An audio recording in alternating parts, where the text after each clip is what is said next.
ایک دفعہ کا ذکر ہے کہ ایک گھنے جنگل میں ایک طاقتور شیر رہتا تھا۔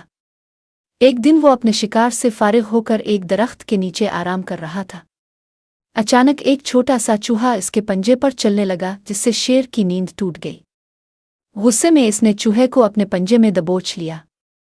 چوہا گڑگڑایا، اے جنگل کے بادشاہ، مجھے معاف کر دو، میں نے غلطی سے آپ کو تنگ کیا۔ اگر آپ میری جان بخش دیں گے تو ایک دن میں آپ کا احسان ضرور چکاؤں گا۔ شیر ہنس پڑا، تم جیسے چھوٹے سے جانور کا میرے لیے کیا کر سکتے ہو؟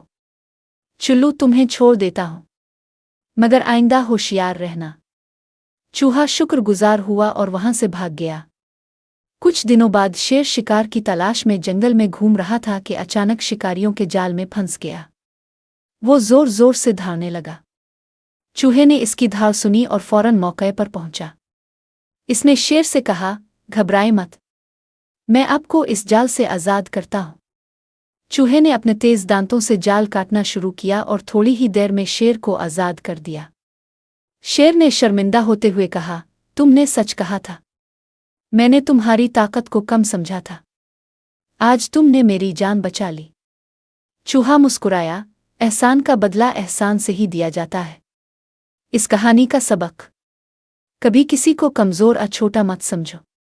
نیکی کا پھل ہمیشہ میٹھا ہوتا ہے، چاہے وہ کسی سے بھی کیوں نہ ہو۔